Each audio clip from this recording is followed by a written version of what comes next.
Avez-vous déjà vu cette image ? Effectivement, si vous avez pour habitude de regarder des vidéos de type horreur internet, ARG, etc., il y a de grandes chances que ce soit le cas, et c'est en tout cas le mien. J'ai mis honnêtement un peu de temps avant de cliquer dessus. Elle m'a été recommandée plusieurs fois, et je pensais juste qu'il s'agissait d'une vidéo creepy parmi tant d'autres sur YouTube. Mais j'étais sincèrement bien loin du compte. Elle est en réalité l'introduction d'une série d'analogue horror qui m'a énormément touché. Dans cette vidéo, je vais donc vous décrypter la série, et tenter de vous donner le plus de théories et de clés de compréhension sur l'œuvre. Mais avant tout, je me dois de faire un petit disclaimer. La nature de Boisvert est très dure à cerner. Est-ce que c'est une ARG, un projet d'art abstrait ou une analogue horror? Nous en reparlerons par la suite, mais c'est assez flou. L'analyser est parfois complexe et son côté abstrait est dur à percer à jour. Afin de comprendre au mieux l'œuvre, j'ai structuré la vidéo en plusieurs parties. Une première avec une approche très factuelle des événements sans rentrer dans les détails et éléments d'ARG, et où nous irons jusqu'à un certain point de l'histoire. Je vous donnerai pour suivre les clés de compréhension afin de décrypter ce que nous venons de voir, et je finirai avec un second plongeon dans l'œuvre. Je tiens d'ailleurs à préciser qu'il est possible qu'une seconde vidéo sur le sujet sorte dans les mois à venir afin de traiter les quelques épisodes qui n'ont pas été traités dans cette vidéo. Je pense que tout est dit. On peut y aller.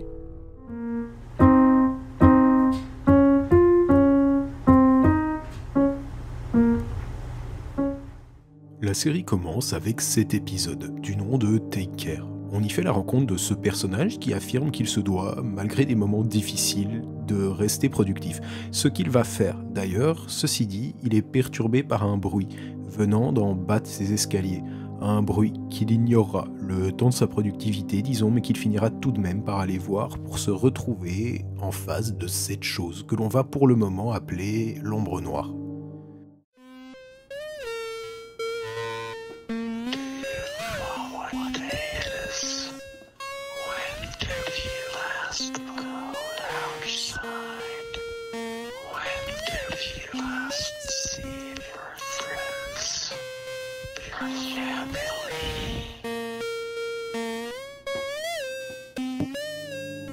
Notons tout de même qu'elle était déjà présente dans la vidéo, comme là où elle semble observer l'ombre blanche, ou encore là où elle se retranscrit carrément dans son dessin. Tout cela est vraiment très étrange. Il nous sera par la suite présenté un jeu, Tenant, une démo d'un jeu qui n'existera jamais selon le titre de la vidéo. Et on peut aussi noter le nom du personnage y jouant qui est peut-être celui que j'ai jusqu'ici appelé l'ombre blanche, Uriel. Ok. Selon le jeu, il sait quoi faire. Il se présente donc à ce personnage perturbant, le réceptionniste, et ce dernier semble déjà le connaître. Oh, vous êtes de retour, vous arrivez à point nommé. Depuis votre départ, nous cherchons des remplaçants pour la sécurité. Nous sommes en train d'expulser un grand nombre de locataires pour des infractions répétées. Descendez au premier étage, expulsez tous ceux qui ont une porte non marquée. Prenez aussi ceci, nous avons coupé l'électricité hier. Uriel explore donc le bâtiment, armé de sa nouvelle lampe de poche, et il finit effectivement par se retrouver en face d'une porte non marquée. Et il se passe ça.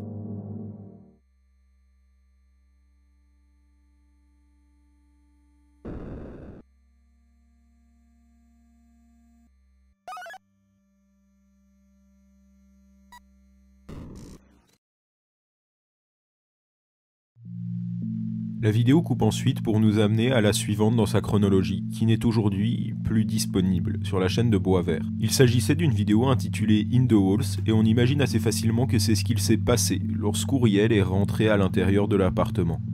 Nous en arrivons à une vidéo du nom de They Don't Know. Elle reprend ce même Wojak très connu et cette ombre noire masquée cette fois qui affirme qu'ils ne savent pas, avant de vriller complètement. Est-ce que c'est un nouveau personnage ou simplement l'ombre noire vue précédemment avec un masque? Nous le comprendrons bien assez vite.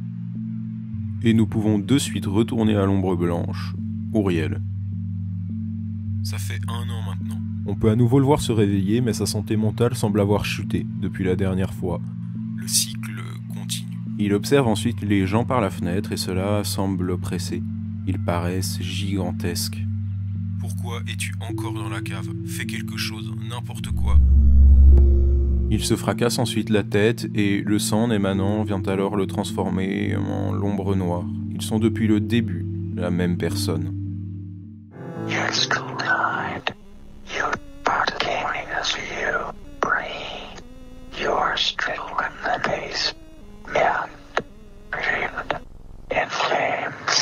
Nous comprenons, à la suite de ce que dit l'ombre noire, qu'Auriel se terre à nouveau dans sa cave. Elle a un aspect symbolique très fort, comme nous le verrons par la suite, mais vous commencez peut-être déjà à voir où on va.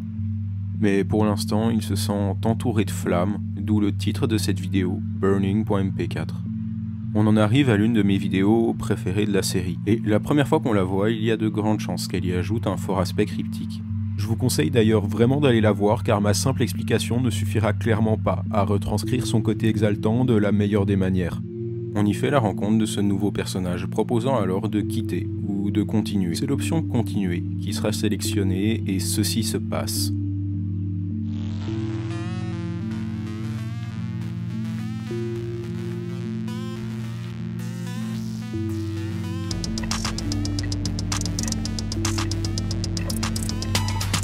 Laissant alors place à ce nouveau personnage à l'apparence d'homme-chien. L'autre va alors se mettre à danser de manière frénétique, ce qui va sembler énerver l'homme-chien, qui sortira alors un couteau de sa mâchoire afin de le poignarder. Un kit apparaît alors à l'arrière du personnage qui vient théoriquement de se faire tuer.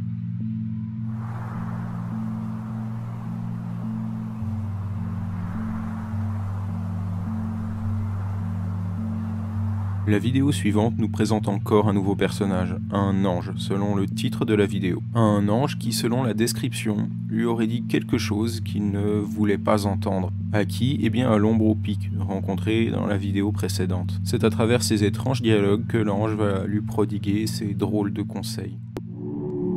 A chasm appears upon the face of my watch. My past decapitated. I search blindly for what I will not find.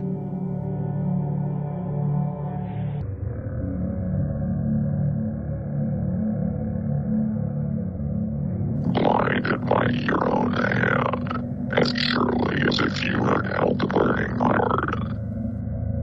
1,000 decisions made in the name of a desecrated existence. Look up from your watch and tell me when you will grant forgiveness to the one most lacking. When it is deserved. L'ombre au pic est alors devenue tentaculaire et on comprend, grâce au dialogue de fin, qu'elle nourrit une grande rancœur envers des gens. Bon, on n'en sait pas beaucoup plus pour le moment, mais on peut déjà mettre cela de côté, ainsi que ces versets bibliques s'affichant au début de la vidéo et auxquels on s'intéressera par la suite. Relatons aussi la présence de ces petites créatures dans la vidéo qui, vous le verrez, auront une importance cruciale. Et c'est dans la vidéo suivante que nous allons faire la rencontre du complexe. Il s'agit de cette figure fantomatique, s'exprimant au travers de ces lignes de dialogue troublantes. Ne respire pas, tu vas tout gâcher. Il finit à la fin de la vidéo par se transformer en cette chose, et la notion de rancœur semble déjà revenir. Nous ne leur parlerons plus. Bon, pause. Pour la bonne compréhension de l'œuvre, je me dois de vous expliquer quelques trucs.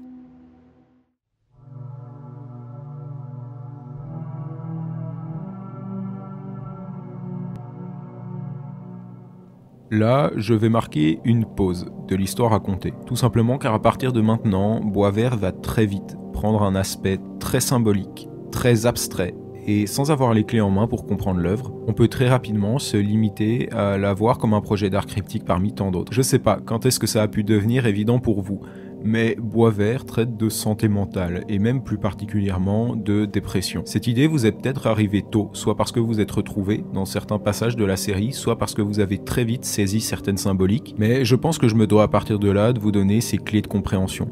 Reprenons tout depuis le début, avant de replonger. Déjà, take care. Le titre est assez évocateur. Prends soin de toi, si traduit. Pour commencer à comprendre cette vidéo, je me dois de vous présenter les personnages de l'histoire. Nous connaissions déjà le nom d'Auriel, mais sachez que son homologue de couleur noire est appelé Room. La première fois que le rapport entre Room et Auriel devient évident, c'est dans Burning.mp4. Et c'est en réalité la vidéo contenant le plus de pistes de compréhension dans ce début d'histoire. Déjà, nous pouvons directement comprendre la symbolique de Room, apparaissant alors au moment où Auriel se fracasse la tête de rage contre lui-même. Le sang en émanant fait alors apparaître Room, Cette image est assez forte. Room incarne les pensées sombres d'Uriel. Il ressort dans ses moments les plus sombres. Il est une allégorie de sa dépression. D'ailleurs, dans Take Care, il se contentait d'observer discrètement Uriel. La dépression le guettait. Dans Burning.mp4, Uriel est en proie à ses démons depuis bien plus de temps. La dépression est là, et ses pensées les plus sombres peuvent ressortir à tout moment. C'est l'amalgame de ces dernières qui crée Room. Notons aussi le decay dans la description de Take Care qui sous-entend probablement que la santé mentale d'Uriel ne va aller qu'en s'empirant pour le moment. Il n'arrive plus à ignorer le bruit en bas des escaliers. Il ne peut plus se mentir et il souffre réellement. C'est d'ailleurs probablement ce que l'on pouvait comprendre dans Tenant et In the Walls. Uriel se sent désormais très mal à l'aise face aux gens. A-t-il réellement croisé un monstre dans cet appartement ou cette chose n'est-elle que la représentation faussée par ses démons d'un individu avec qui il se sentirait mal à l'aise ? D'ailleurs, dans They Don't Know, nous retrouvons Room, à la place de ce personnage Wojak du même original, qui affirme qu'ils ne savent pas, avant de finir dans un état de forte torpeur. Le même originel dépeint un individu semblant mal à l'aise lors d'une fête, affirmant alors que les gens autour n'ont pas conscience de quelque chose sur lui. Bon, je précise que l'on sait que c'est Room grâce au wiki, sinon il faudrait attendre un certain passage de l'histoire pour supprimer définitivement la frontière entre l'ombre noire et l'ombre noire masquée. On pouvait peut-être déjà comprendre dans la vidéo du jeu qu'Uriel, sous l'influence de sa santé mentale, s'isolait et avait une certaine anxiété sociale. Cette vidéo vient tout simplement de nous le démontrer. Room n'interagit pas, il se contente de se dire que les gens autour de lui n'ont pas conscience de sa souffrance. Son combat contre lui-même devient insoutenable et ses démons finissent par prendre le contrôle de lui. Il se sent si mal et c'est très loin d'être terminé. Car comme je vous l'ai dit précédemment, Burning.mp4 est probablement l'une des vidéos les plus évocatrices de la série. Tout respire la tristesse et l'isolement et surtout ce passage où Uriel nous fait comprendre pour la première fois que lui et Room ne sont qu'une partie d'une même âme. Cette vidéo aussi s'inscrit dans une version parallèle de Take Care. À ce moment-là, Uriel tenait encore. Mais là, ce n'est plus possible. Son réveil, ses activités, tout est là pour faire un parallèle avec la situation de Take Care qui n'était pas encore si dramatique. La vérité, c'est que même certains graphismes ont changé. Ils sont plus agressifs, plus sombres. Cette scène aussi renforce la sensation d'isolement. Les gens sont énormes avec la perspective de la fenêtre. Uriel se sent oppressé par le simple fait de les voir. C'est d'ailleurs peut-être pour ça qu'il se terre dans sa cave. Elle représente une zone de confort, un endroit dans lequel exister lui est moins douloureux,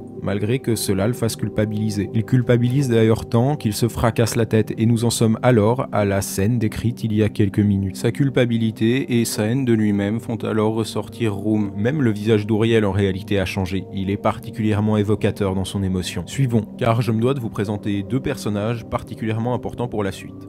Voilà premièrement le dieu marionnette. C'est ce personnage étrange possédant un masque similaire à celui de Room dans They Don't Know. C'est lui que nous voyons au cœur de cette interface de jeu vidéo. Notons aussi que lorsque l'option continuer est sélectionnée, ceci apparaît. Quant à cet autre personnage se trouvant dans une pièce inconnue, il porte en réalité le nom de Dogtooth. Et il semble avoir volontairement été attiré par le dieu marionnette. En témoigne ce sourire malsain et le Not a Chance. D'ailleurs, Dogtooth est une cible facile à appâter. Effectivement, il est caractérisé par sa violence et son impulsivité. Il est un personnage mi-homme, mi-chien, comme son nom l'indique. Ah oui, et aussi ses dents sont des couteaux. Tout son personnage incarne une forme de violence. Il semble donc avoir été attiré par le dieu marionnette au moment où l'option continuer a été choisie. Et c'est un dieu marionnette dansant de manière psychotique qu'il trouvera en face de lui. Il en a assez vu et il le poignarde à l'aide de l'un de ses couteaux. Ah, et si jamais ce sont elles, les marionnettes. Vous avez peut-être aussi remarqué ce texte, qui est assez long et qui dit en réalité « Et il m'apparaît de plus en plus clairement que je me suis toujours bercé d'illusions, faisant passer une lâcheté effrontée pour une réalité. Je ne sais pas si je peux dire honnêtement que j'ai de l'animosité envers moi-même, peut-être que oui, cependant ce n'était que des lâches, et des lâches qui m'ont menti sur leur lâcheté. Quoi qu'il en soit, il n'en reste pas moins que je les tuerai. Je vais y mettre fin immédiatement. Ici et maintenant, car c'est la seule façon pour moi de passer à autre chose que la horrible peur dans laquelle j'ai vécu pendant des décennies. Aujourd'hui, je ne suis pas aussi aveugle, je ne suis pas aussi stupide qu'il voudrait le faire croire. J'ai vu des touches de couleur au bout d'un tunnel bouché. J'ai perçu le doux parfum de l'air du matin. Je sais donc que ma vie est moi-même, oui moi-même, que tout cela peut être beau. Je peux vivre dans la beauté, si ce n'est pas pour toujours, au moins pour suffisamment de temps dans ma vie pour savoir qu'elle est réelle, qu'elle est accessible, qu'il ne s'agit pas d'un rêve de lâche oisiveté. Comment ose-t-il me tromper de la sorte? C'est dégoûtant, c'est méprisable, je veux les haïr. Peu importe, ils seront détruits. Je ne faiblirai pas, ma volonté est absolue, et même si elle ne l'est pas, je me dirai qu'elle l'est, jusqu'à ce que ma vie plie sous le poids de l'affirmation. Comment oses-tu te battre, toi qui n'as rien fait d'autre que de me maintenir dans l'ignorance, qui veut m'entraîner dans la mort lente de la domesticité? Non, non, non, va te faire foutre, je vais t'achever aujourd'hui et tous les jours suivants pour le reste de nos vies. Tu seras enterré 6 pieds sous terre où tu n'auras aucun espoir de ramper entre moi et ma belle vie.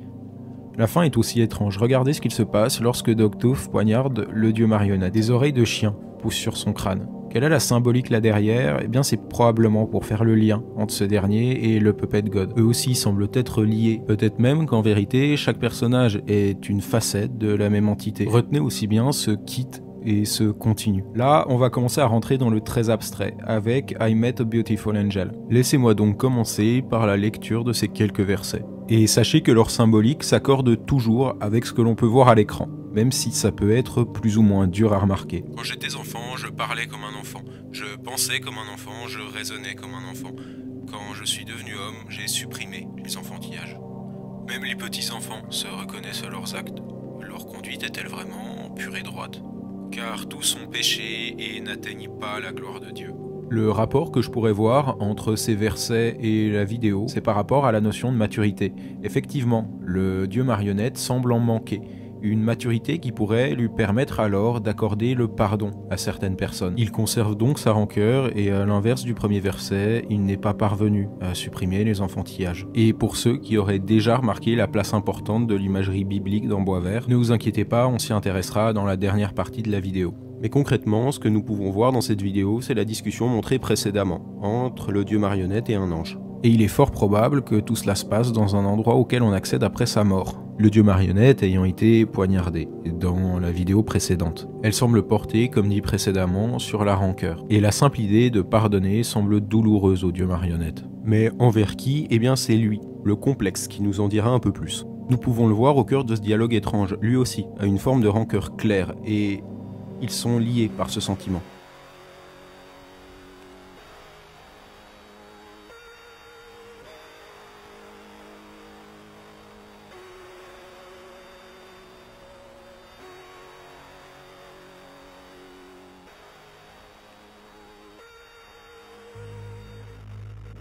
C'est d'ailleurs peut-être même cela qui les a rendus fous, car concrètement, ils semblent tous deux perdre le contrôle à cause de la même raison. Bon, on va continuer à creuser, et pour ça, je me permets une seconde interlude, afin de vous donner la clé de compréhension la plus importante de la série.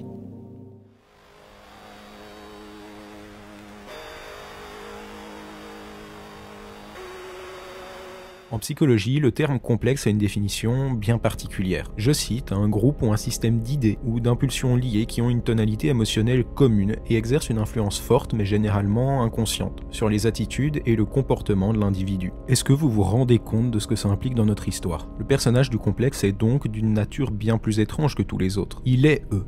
Tous en même temps. Ils sont la facette d'une même âme. Vous comprenez donc pourquoi le dieu marionnette avait la même folie que le complexe. Tout simplement car il se retranscrit en lui. Il est donc tout à fait logique que quel que soit le personnage, ses agissements se retrouvent dans ceux du complexe. Et ceci explique d'ailleurs son apparence. Il se repose sur des béquilles comme il repose sur l'existence des autres personnages de la série. Et quant au drap blanc, il enveloppe le tout entre guillemets. De la même manière que ce que l'on voit d'un humain, c'est son enveloppe physique et non ses composantes psychiques. On le voit dans son ensemble. Uriel est disons le personnage de base. Room ses pensées les plus tristes et sombres, tandis que l'homme-chien incarne la violence et les pensées autodestructrices. Et quant au dieu marionnette, c'est l'espoir en réalité. C'est bien lui qui souhaitait continuer, et c'est d'ailleurs aussi bien lui qui avait l'espoir d'avoir la plus belle des vies. Et au vu de la thématique de la série, imaginez ce qu'il se serait passé s'il avait choisi de quitter. Je pense sincèrement qu'à ce moment-là, l'option quitter symbolisait le suicide d'Uriel. C'est d'ailleurs pour cela que l'homme-chien est arrivé à ce moment-là. Symbolisant les pensées autodestructrices, il ne pouvait pas considérer l'option opposée. Il symbolise quelque chose de contraire à l'espoir. Cette face-là d'Uriel ne comprend pas pourquoi continuer. Et d'ailleurs, maintenant qu'il a été tué par l'homme-chien, la suite ne peut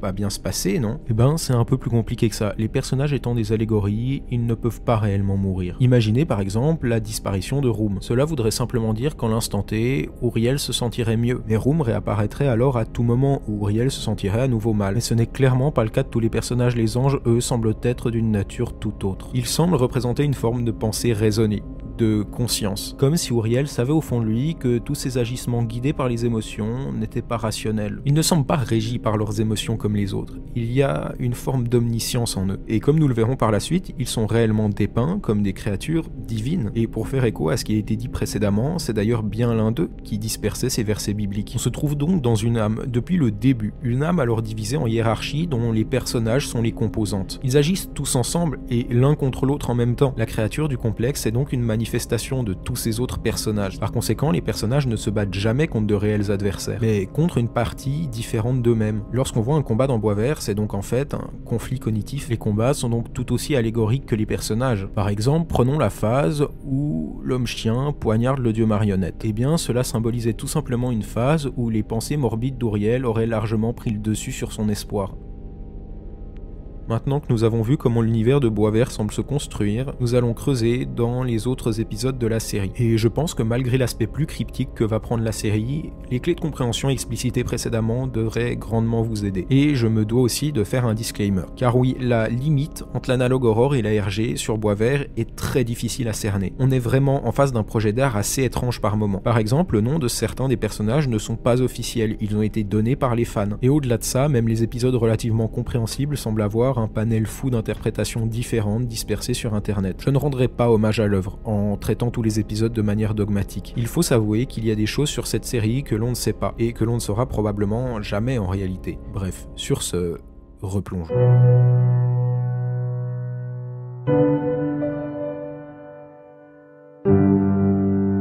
La vidéo qui suit complexe est la vidéo Deep Web. Rien de plus à dire à part qu'elle contient ces QR codes qui amènent à ces images des plus perturbantes,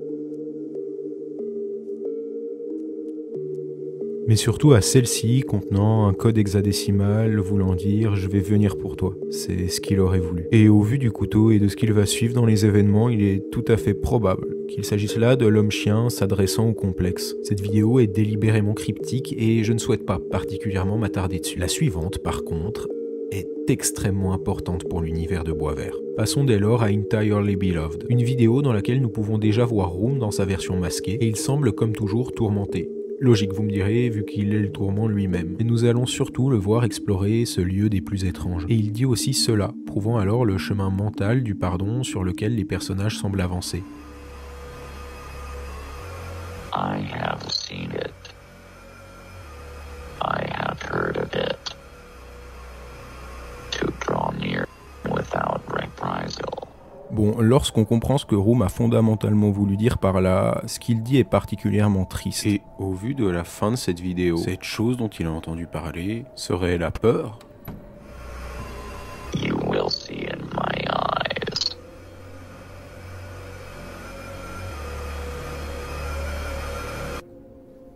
Here. Mais le sous-titre ne dit en rien la même chose, et c'est bien ça. Room n'a en réalité aucune expérience avec la notion d'amour. Il ne sait même pas ce que c'est. Il en a juste, comme il le dit, entendu parler, comme une rumeur. Et le titre de la vidéo symbolise d'ailleurs probablement cette recherche d'amour, et le chemin est long. Il doit renaître à l'image de la fin de la vidéo. Il doit faire la part des choses pour aller mieux. Bon, ça peut paraître un peu confus, mais lorsque j'évoque un personnage, j'évoque l'âme dans sa globalité. Et donc concrètement, tous les noms de personnages sont remplaçables par Auriel. Dans cette vidéo, Room semble avoir été transcendé par sa torpeur, et ces couloirs qu'il a dû traverser sont peut-être le chemin qu'il a dû traverser pour atteindre cette renaissance mentale. Ce moment d'ailleurs où il s'enfonce dans l'abîme, il symbolise peut-être le fait que Room ait dû se confronter au pire de lui-même pour se sentir revivre. L'épisode suivant est Consequences. Il montre à nouveau Room dans une psychose complète, mais cette vidéo cache un QR code, nous amenant alors à une autre vidéo en non répertoriée de la chaîne Boisvert.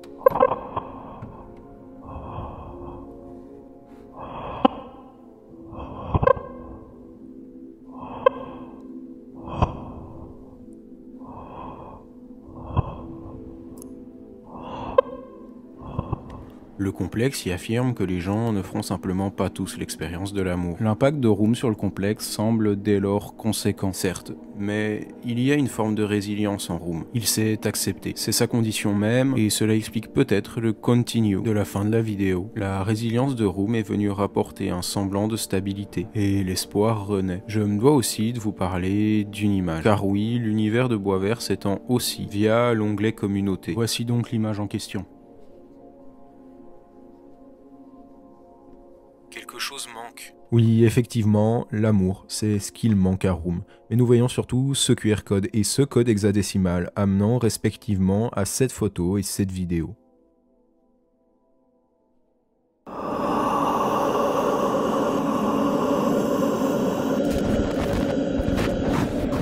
Afin que cela soit plus compréhensible, je me dois de vous parler de l'allégorie de la chaise. Elle semble, à la manière de la position du penseur de Rodin, être une allégorie de la réflexion. Une image qui se trouve être particulièrement évocatrice après tout ce qu'il s'est passé pour Room dans les vidéos précédentes. D'ailleurs, certaines réflexions sont douloureuses, et cela semble illustré par ce code Morse. Il tourne en rond, guidé par la peur. C'est en tout cas mon interprétation de cet objet, qui, vous le verrez, reviendra très souvent. Et nous retrouverons un ange dans la vidéo suivante, une fois de plus au cœur de dialogues étranges.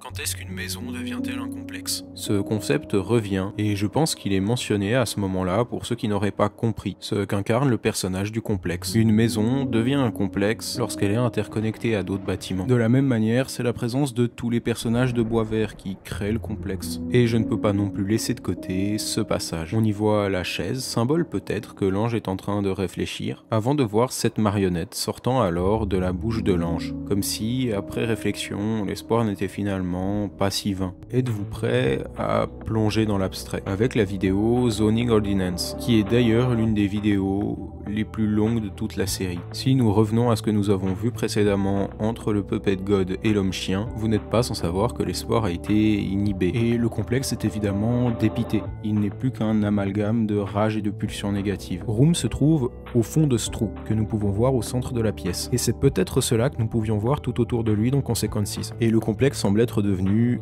réellement violent. Et peut-être qu'il souhaite venger cette disparition de l'espoir, raison pour laquelle il s'en prendra à l'homme-chien. Le complexe sort un miroir et cela semble fonctionner. Dogtooth chute et cela semble vouloir dire qu'il s'est lui-même mis en face de sa propre violence à travers le complexe. Le dieu marionnette finit alors par tomber dans le trou où se trouve Room, qui le dévore immédiatement. Et d'ailleurs, quelle est cette pièce dans laquelle on se trouve? Elle semble être en réalité le complexe sous forme de pièce. En témoigne ce dessin sur le mur opposé, semblant comporter des caractéristiques de chacun des personnages. Et je pense que le trou symbolise quant à lui la dépression d'Uriel. Il est en quelque sorte le réceptacle des souffrances. Quant à ces marques noires qui en émanent, elles sont une forme de coulée de sang psychique, sortant alors de cette plaie mentale. Bon, maintenant que nous nous sommes intéressés à la signification des personnages, vous avez toutes les clés en main pour comprendre ce qu'il va se passer et ce que vous voyez, comme ces attaques de l'homme-chien, qui va d'ailleurs choisir l'attaque la moins rationnelle, comme d'habitude. Les dents blanches impliqueraient la présence de vraies dents, et donc de renoncer à ses couteaux par exemple.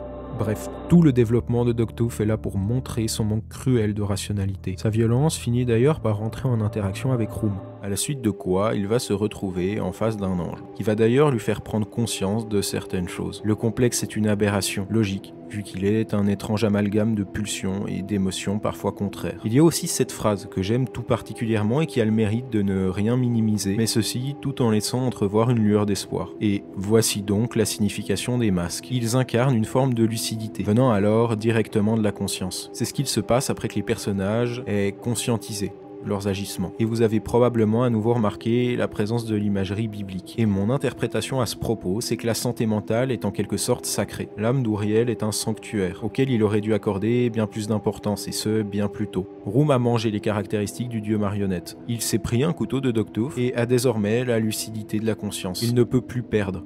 Il a tout. Et c'est extrêmement difficile donc de déterminer ce qu'est Room à ce moment-là. Ayant pris d'autres caractéristiques, il est désormais autre chose que ce simple amalgame de pulsions négatives. Et les retombées de cet affrontement seront particulières. On va se concentrer sur la vidéo suivante, Ashes.mp4. Nous y voyons Uriel, semblant reprendre des activités. Ceci dit, il semble traqué par le complexe et il finit à la fin de la vidéo par acquérir ceci. Pour moi, cet épisode est une forme d'espoir. Il est en quelque sorte lié à Burning.mp4. Déjà à cause de son titre, mais aussi car il met en lumière la transformation d'Uriel en Room. Sauf que cette fois-ci, il parvient à lui résister. La situation est loin d'être réglée, mais elle est néanmoins bien moins alarmante que dans Burning.mp4. Et voilà mon interprétation de cette vidéo-là. Je pense qu'elle représente une aide psychique externe, comme par exemple la présence d'un psychiatre dans la vie d'Uriel. Il semble effectivement tout mettre sur la table, entre guillemets, comme s'il dépeignait les tréfonds de sa psyché lors d'une séance chez le psy. Un psy qui le mettrait alors en face de ses souffrances, raison pour laquelle il serait traqué par cette version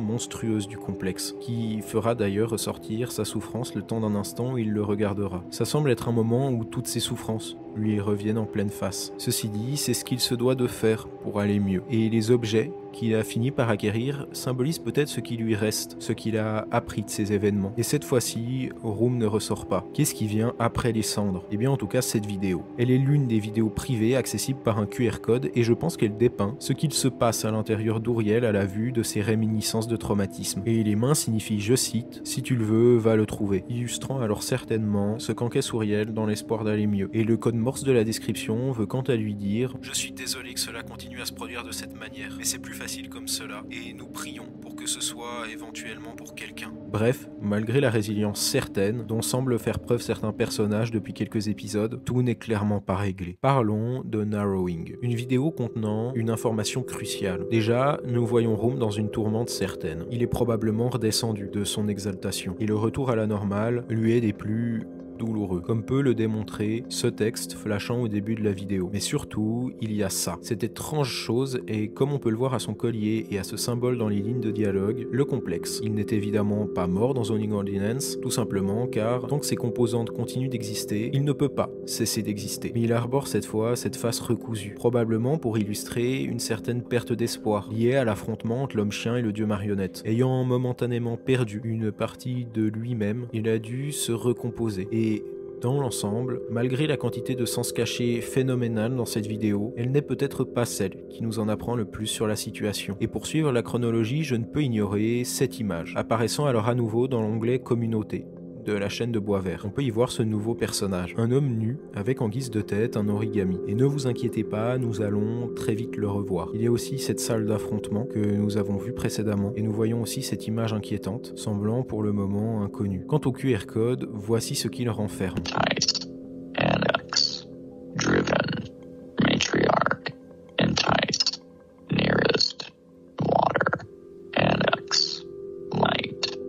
Ça dure assez longtemps et il répète ces mots que je vous affiche à l'écran. Cette vidéo est très étrange et j'avoue ne pas être parvenu à en saisir la symbolique. Nous en apprendrons néanmoins bien plus sur ce personnage dans quelques instants. On va donc le mettre de côté pour le moment. Cette vidéo renferme aussi cette image où l'on peut voir une marionnette, symbole alors de l'espoir, tuée par un couteau de l'homme-chien, ce qui fait écho à ces visuels que nous pouvions aussi voir dans la vidéo cachée. En fouillant, nous pouvons aussi trouver une autre vidéo qui dépeint alors un personnage changeant.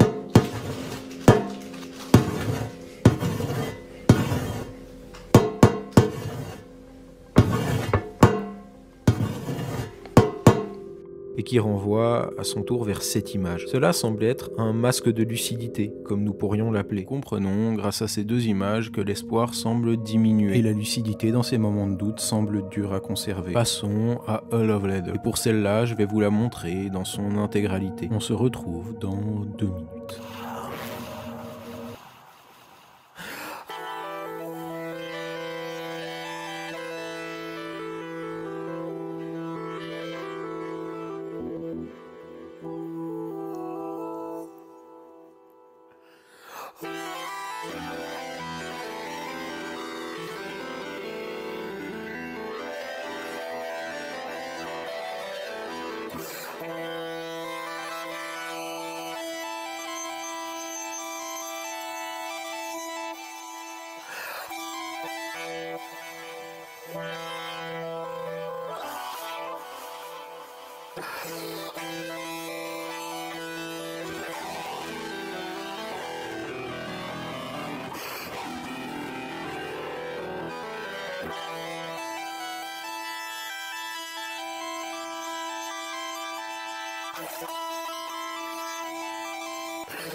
Your ideals will cost us everything.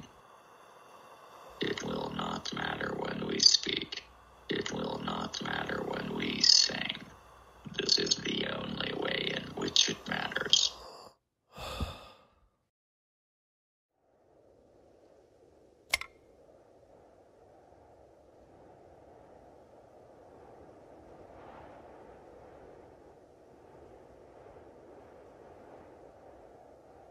Why are you still here?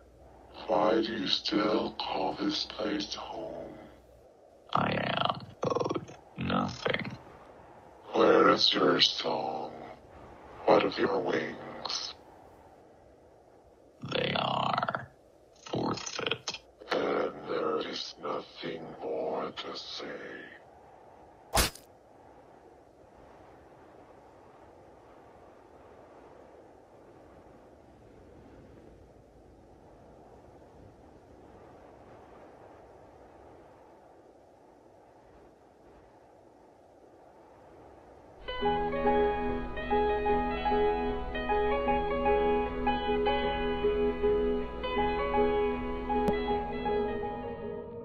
Room est effectivement bien plus conscient qu'au début de la série. Il sait que les pensées autodestructrices les ont amenés à tout cela. C'était d'ailleurs bien lui, le personnage changeant dans la vidéo cachée. Room n'est effectivement plus le même, et c'est probablement ce que symbolise ce changement. Il ne se limite désormais plus à sa tristesse, il est capable de voir autre chose. Et c'est à la suite de la rencontre avec l'ange que Dogtooth a fini par vaincre Room. Et malgré le fait que cela puisse paraître bizarre, c'est assez logique en vérité. Si Boisvert cherchait à symboliser la bonne santé mentale d'Auriel, probablement que l'on n'y verrait aucun personnage. Car oui, à partir du moment où les personnages disparaissent, leurs caractéristiques alors infligées à la psyché d'Auriel disparaissent aussi. Mais l'homme-chien fait surtout ce signe, signifiant alors à Room qu'il l'aime. Est-ce que vous vous rendez compte de tout ce que ça implique? C'était potentiellement le seul moyen de combler Room. Auriel a visiblement arrêté de se réprimander pour sa souffrance, permettant alors à Room et Dogtooth de disparaître temporairement. D'ailleurs, en fouillant tous les liens cachés de cette vidéo, on peut arriver à ce lien Imgur qui est en fait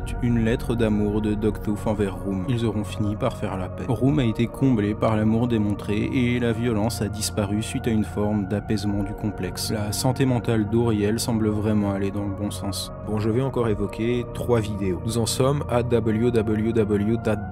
C'est une vidéo extrêmement cryptique avec beaucoup de liens cachés et voici le dialogue principal de la vidéo. That is not what we are here to talk about today.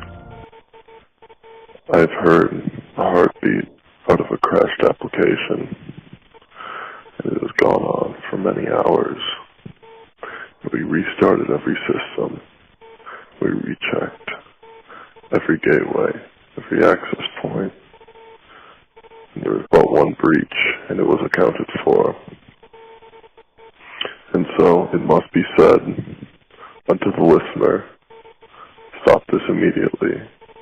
Control yourself. There's so much more to your fundamental construction than what will be given credit for. Hold yourself till another approaches. Perhaps it is hard to believe, but all you have ever been is burning. It is nothing short of beautiful. Il contient évidemment une quantité phénoménale de double sens, mais il nous introduit surtout aux personnages que nous avions pu voir dans l'onglet communauté. Il peut symboliser beaucoup de choses, mais dans l'ensemble, il semble être une forme d'aide à la guérison de l'âme. D'ailleurs, il s'appelle The Covenant, ou le pacte en français. Il représente déjà probablement une forme d'entente entre les différentes composantes du complexe, et nous allons le retrouver dans les 2 prochaines vidéos, affirmant alors encore son rôle de régulateur. L'homme-chien est effectivement revenu. Mais comme vous pouvez le voir, le Covenant semble réellement capable de stabiliser ses humeurs. Il évoque poursuivre sa communication avec Room, qui semble être réapparu et s'être à nouveau isolé. Il a rompu la communication sous l'influence de ses émotions négatives. Et le Covenant, qui pourrait presque être vu à ce moment-là à nouveau comme une forme d'aide psychiatrique externe à l'âme d'Auriel, ne sait plus vraiment quoi faire. Effectivement, j'ai même l'impression que le Covenant symbolise une forme de médicamentation, qui pourrait être alors parvenue à la suite de Ashes.mp4 si mon interprétation était bonne. Effectivement, si une molécule avait été introduite dans son cerveau, modifiant alors sa conscience, il est tout à fait sensé qu'elle soit dépeinte comme un autre personnage. Sinon, il est aussi probable qu'il s'agisse là d'une aide interne. Le pacte représenterait alors les pensées dans lesquelles Auriel s'évade. Il serait une safe place mentale lui permettant alors de se protéger. Notons aussi la présence d'un QR code dans la vidéo, menant alors vers cette nouvelle prise de parole du Covenant. Et notez que ce que vous pouvez entendre à la fin n'est pas I love him, mais Elohim. The direct address to you. When I'm speaking, I speak to you. Angels speak to me.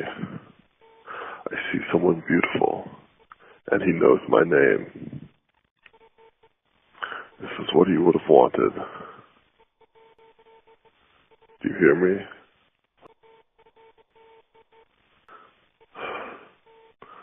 Elohim. Elohim. Elohim. Angels.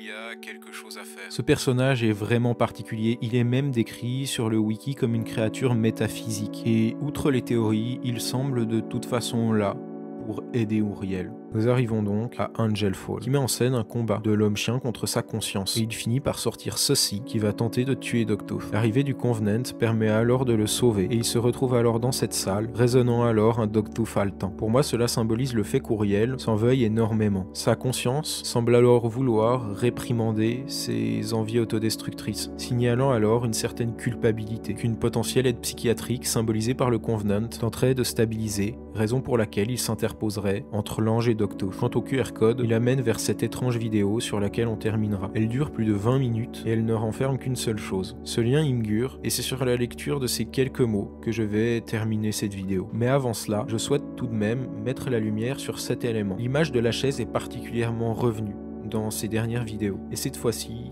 les chaises tournent en rond, comme pour symboliser une forme de réflexion accrue. Uriel semble être dans la phase la plus importante de sa guérison. Et pour la première fois, il semble que ces quelques mots ne soient pas rédigés en le nom d'un personnage de l'œuvre, mais en le nom de l'auteur de cette dernière. Il n'y a pratiquement pas d'espace lorsque vous faites de la place sous un récit. Vous le faites dans un but bien précis. C'est un moment de peur. Je parle encore. Votre respiration s'accélère dans l'espace que vos choix vous ont laissé. Vous vous gorgez d'oxygène. Vous le déchirez en lambeaux avec vos dents. Vous êtes plus narratif que l'homme. Dieu est fier. Et je suis malade. L'auteur cherche-t-il par ici à faire un lien entre lui et Uriel? Peut-être. Mais a priori, si tout a été fait de manière si cryptique et abstraite, c'est qu'il souhaitait que cette incertitude persiste. Respectons donc cela.